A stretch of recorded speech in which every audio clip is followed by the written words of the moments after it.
Hannibal se suponía que no iba a funcionar. Era demasiado cara, demasiado violenta, demasiado caótica. La actriz principal se fue. El estudio quería hacerla sin Hannibal Lecter. Los actores sufrían ataques de pánico, iban a terapia y tenían pesadillas literales. Pero de alguna manera se convirtió en un clásico de culto que recaudó más de $350 millones en todo el mundo. Detrás de cámaras, finales secretos, consultores del FBI desmayándose en los estrenos y uno de los proyectos fantasma más caros en la historia de Hollywood. Aquí tienes 20 datos insólitos sobre Hannibal que son más extraños que cualquier ficción y te harán cuestionar todo sobre la cordura en la realización de películas. Aquí tienes 20 datos escalofriantes sobre Hannibal que no conocías y son más oscuros que cualquier cosa que llegó a la pantalla. Si te fascinan los secretos retorcidos detrás de cámaras y las historias más inquietantes de Hollywood, suscríbete ahora porque esto es solo el comienzo de nuestro descenso a las profundidades más perturbadoras del cine. Dato 1. La escena del cerebro traumatizó a todos. La escena en la que Ray Liotta come cerebro no solo perturbó al público, sino que traumatizó al elenco y al equipo durante meses. La producción utilizó tanto una gorra verde para el cráneo, donde se podía superponer la imagen de un cerebro expuesto, como un Crandler animatrónico para los primeros planos. Pero aquí está lo más impactante. Liotta realmente comió cerebro de ternera durante los ensayos para lograr autenticidad.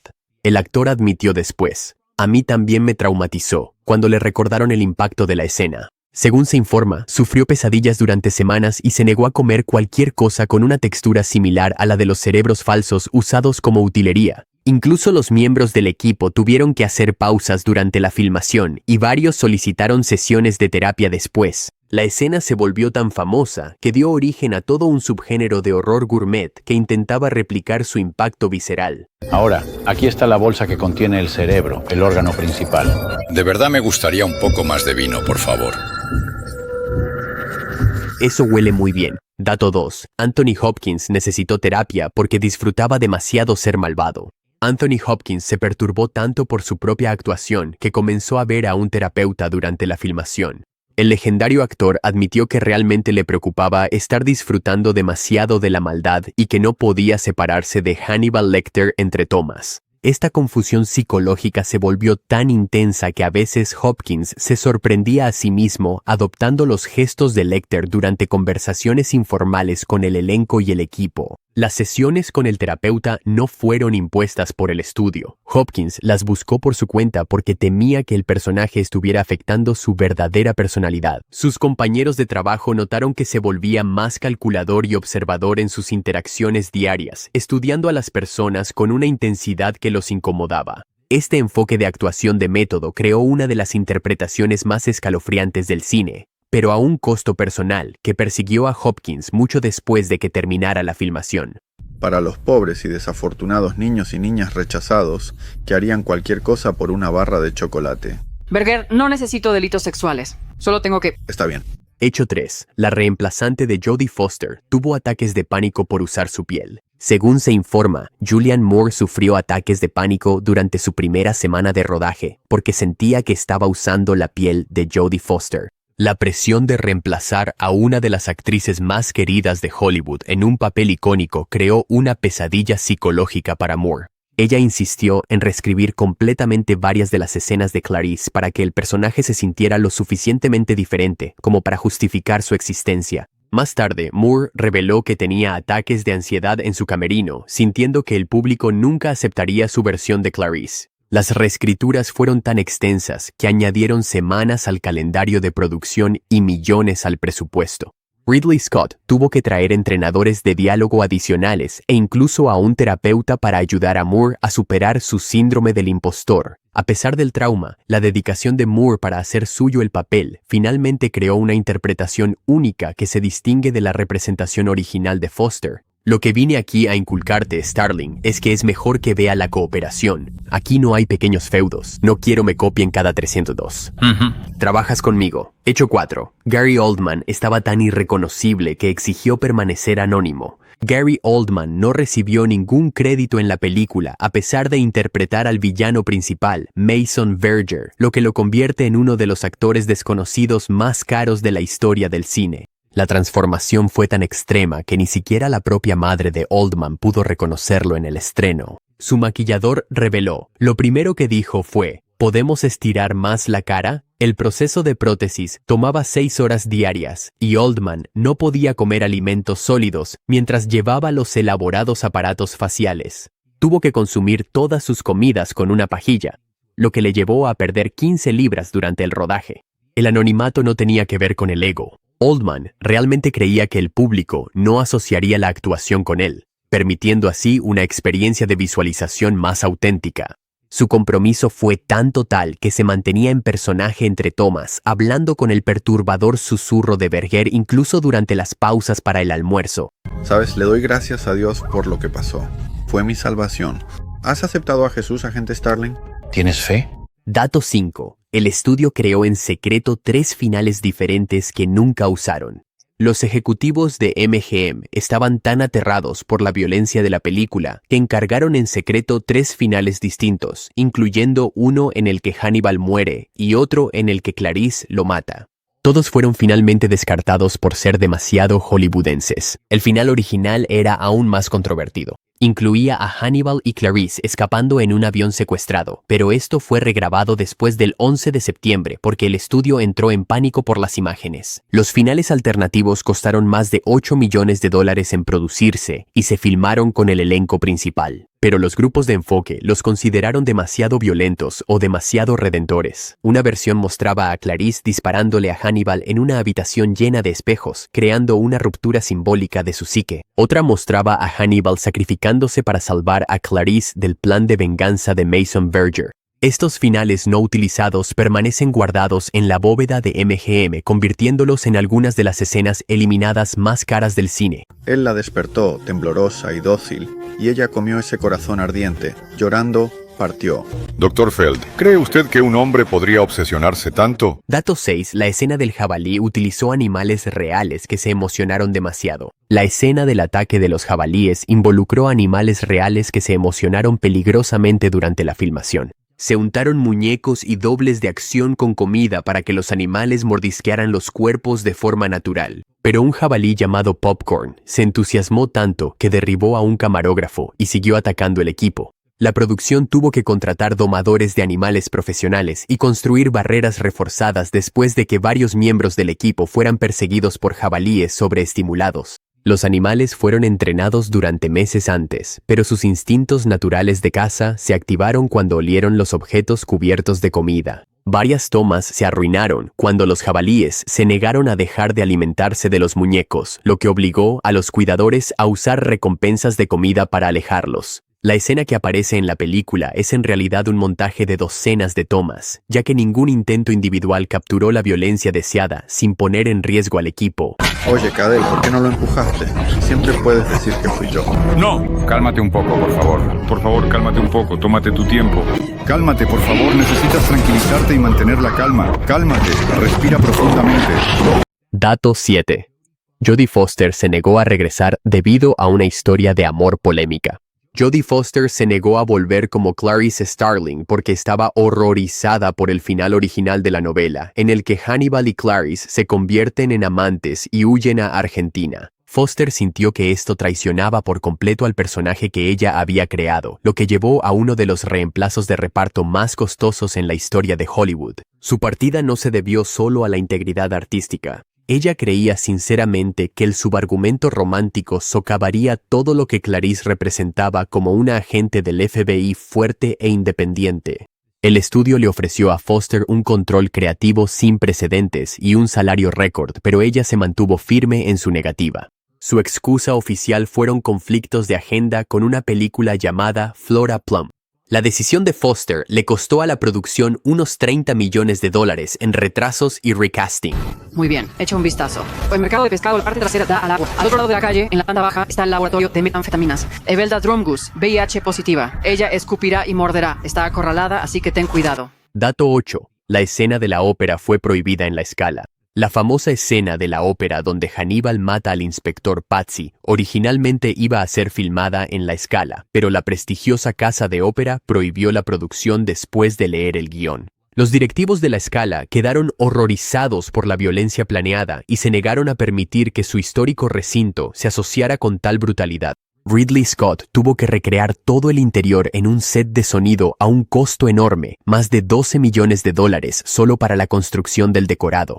La recreación fue tan detallada que incluyó frescos en el techo pintados a mano y auténticos elementos arquitectónicos del siglo XVIII obtenidos de demoliciones en Italia. Irónicamente, la falsa La Scala resultó ser más dramática cinematográficamente que la real, con una acústica y una iluminación mejoradas que hicieron que la secuencia del asesinato fuera aún más impactante visualmente. La prohibición se convirtió en una mina de oro publicitaria, ya que la cobertura de los medios italianos aportó millones en marketing gratuito para el estreno europeo de la película. El saldo total del dinero se pagará al recibir al doctor con vida. Por supuesto, no tendrás que haberlo capturado tú mismo. Prefiero mantenerme involucrado y que todo salga bien. De eso encargarán profesionales. Soy un profesional. Dato 9. Hans Zimmer creó antimúsica para torturar a la audiencia. Hans Zimmer no solo compuso la música para Hannibal, él creó antimúsica, una tortura sonora literal diseñada para hacer que el público se sintiera físicamente incómodo durante las escenas violentas. Zimmer utilizó frecuencias específicamente elegidas para provocar ansiedad y náuseas, incluyendo notas de bajo subsónicas que hacen vibrar los órganos internos. El tema de Mason Berger se volvió más perverso a medida que avanzaba la película, incorporando elementos discordantes que preparaban psicológicamente a los espectadores para el horror. Los ingenieros de sonido de los cines informaron que el público se estremecía físicamente durante ciertas escenas, incluso antes de que apareciera cualquier acto violento en pantalla. Zimmer grabó sonidos reales de procedimientos médicos y mataderos, y luego los manipuló para integrarlos en los arreglos orquestales. El compositor admitió después que se excedió con algunas pistas, creando música tan perturbadora que no podía escuchar su propio trabajo en casa. Varias pistas fueron consideradas demasiado intensas para ser incluidas en la banda sonora oficial. Si le parece bien, creo que preferiría no hacerlo. ¿Preferiría no hacerlo o no lo hará? Dato 10. El estudio casi hizo Hannibal sin Hannibal Lecter. El estudio originalmente quería hacer Hannibal sin el propio Hannibal Lecter después de que los ejecutivos se asustaran por el caché que pedía Anthony Hopkins. Consideraron seriamente crear una secuela centrada solo en Clarice, enfocada en su caza de otros asesinos en serie, hasta que alguien se dio cuenta de que básicamente tendrían un procedimiento del FBI muy costoso. Hopkins exigía $15 millones más participación en las ganancias, lo que lo convertía en uno de los actores mejor pagados de 2001. Los ejecutivos del estudio exploraron la posibilidad de que otros actores interpretaran a Lecter en flashbacks o de usar CGI para crear una versión más joven. Incluso consideraron matar a Lecter en la escena inicial y hacer que la película tratara sobre Clarice investigando su muerte. La versión sin Lecter llegó hasta el desarrollo del guión con páginas de diálogo explicando su ausencia. Solo cuando el público de prueba reaccionó negativamente al concepto, MGM se dio cuenta de que Hannibal sin Hannibal era un suicidio comercial. ¿Cómo está? Hola, Clarice. Me encanta el vestido. Hermoso. ¿Qué opinas, Pablo? Bien, muy bien. Sí, por supuesto. Hecho 11. Hopkins improvisó una devolución de llamada que fue demasiado perturbadora. Anthony Hopkins improvisó la escalofriante referencia: "Me comí su hígado con unas habas y un buen Chianti" durante la escena de la cena cerebral, pero fue eliminada porque el público de prueba la consideró demasiado fuerte. La frase fue pronunciada a la perfección con el susurro amenazante característico de Hopkins, creando una conexión aterradora con el silencio de los inocentes, que puso la piel de gallina en la sala de edición. Sin embargo, los grupos de enfoque reportaron náuseas físicas cuando la referencia coincidía con la imagen del consumo de cerebro. La improvisación demostró el dominio absoluto de Hopkins sobre el personaje. Sabía instintivamente lo que Lecter diría, pero la combinación resultó demasiado perturbadora psicológicamente para el público general.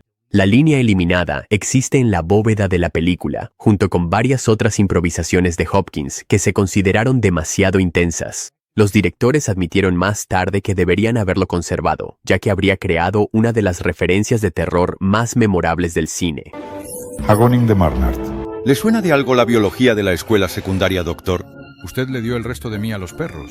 No, Mason. No, prefiero mucho más como estás ahora. Cena a las 8:08. Dato 12. El presupuesto de producción se disparó debido a las locaciones en Italia.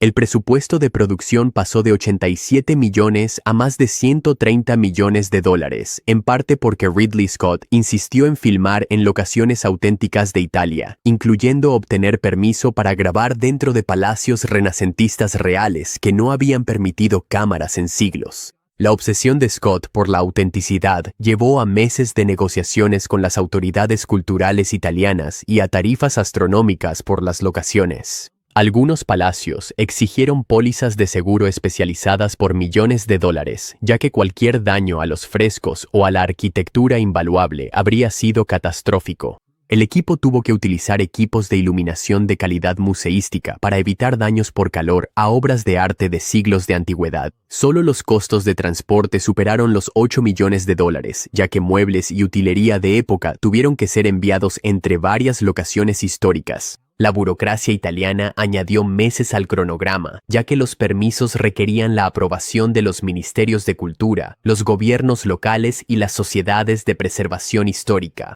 Las locaciones auténticas crearon imágenes impresionantes, pero casi llevaron a la producción a la bancarrota. Sí, bien, gracias. ¿Y sus hombres me esperan afuera? ¿Sin parpadear ni una sola vez? Oh, estás confundido. Bueno, por favor no te confundas, porque puede que al final tenga que filetear a la señora Patsy. Dato 13. Varios países prohibieron la película, lo que generó un mercado negro. Varios países prohibieron la película por completo, pero esto creó un extraño mercado negro, donde las copias piratas se vendían por cientos de dólares, y en algunas regiones, poseer una copia se convirtió en un símbolo de estatus entre los fanáticos del terror. Países como Malasia, Singapur y varias naciones de Oriente Medio se negaron a clasificarla, haciendo imposible su visualización legal. Esta prohibición solo aumentó la demanda, con redes clandestinas que contrabandeaban copias a través de las fronteras. En algunos mercados asiáticos, poseer un DVD de Hannibal se volvió tan prestigioso como tener literatura prohibida o arte raro. El mercado negro era tan lucrativo que organizaciones criminales se involucraron, creando versiones falsificadas de alta calidad que eran casi indistinguibles de los lanzamientos oficiales. Algunas copias piratas se vendían por más de $500 en regiones donde las películas de terror estaban estrictamente reguladas. Las prohibiciones, de manera involuntaria, crearon un culto de seguidores que duró años, con clubes de fans que se reunían en secreto para ver copias de contrabando. Hola, agente Starling. Hola, agente Starling. Siempre quise verte comer. Muy bien, consígueme una mano, Clarice. ¿Algo con lo que golpearme en la cabeza? Dato 14. El presupuesto de catering de la película fue de $2 millones para lograr una atmósfera sofisticada.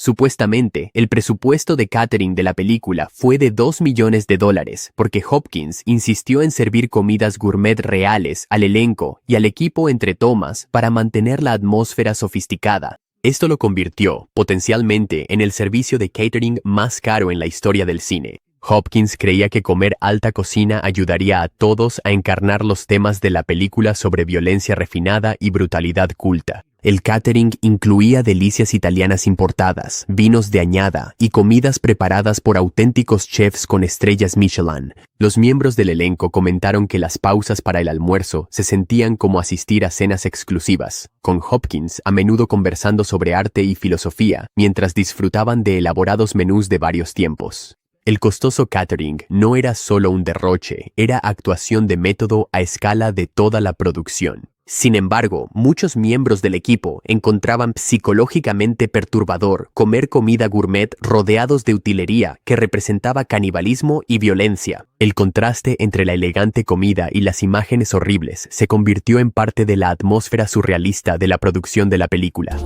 Estás invitado a quedarte para el entretenimiento de esta noche una vez que bajes la guardia. Si no le importa, creo que preferiría no hacerlo.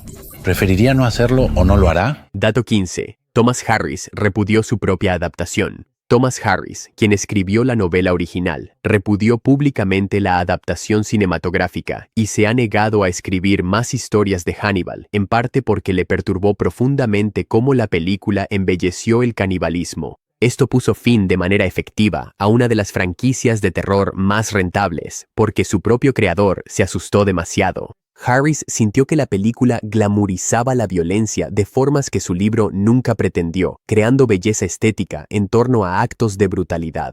Al autor le perturbó especialmente la paleta de colores y la cinematografía de la película, ya que sentía que transformaban el horror en arte de maneras profundamente problemáticas. Su rechazo no fue solo una discrepancia artística. Él creía sinceramente que la adaptación podía inspirar violencia en el mundo real al hacer que el mal pareciera seductor. Harris rechazó todas las negociaciones futuras sobre derechos cinematográficos y dejó de escribir historias de Hannibal por completo. El creador de la franquicia canceló esencialmente su propia creación, haciendo de Hannibal una de las pocas propiedades exitosas de terror que fueron terminadas por la conciencia de su propio autor. Eres un chico muy inusual, ¿no? No pude comer lo que me dieron. Tú tampoco deberías. Ni siquiera es comida, según mi definición. Por eso siempre llevo la mía.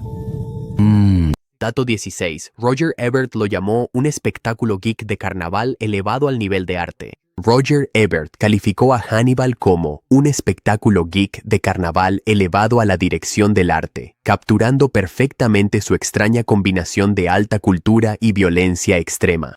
Esta reseña se volvió legendaria porque reconocía la contradicción fundamental de la película. Era sofisticada y explotadora al mismo tiempo.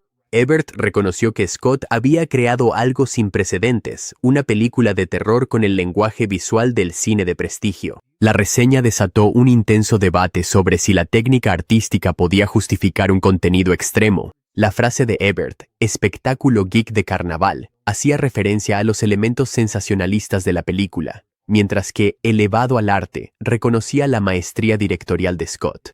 Esta dualidad se volvió central en las discusiones críticas sobre el legado de la película. La reseña fue tan influyente que moldeó el análisis académico de la película durante décadas. Ebert admitió más tarde que se sentía conflictuado respecto a su propia reacción, sin estar seguro de si estaba elogiando la excelencia técnica o justificando un compromiso moral. Las contribuciones políticas de su familia quizá no sean suficientes para comprar a un senador, pero sí para alquilarlo de vez en cuando. No hay razón para pasar preso de nuevo, si realmente tiene algo aquí. Dato 17. Los analistas de comportamiento del FBI se retiraron del estreno.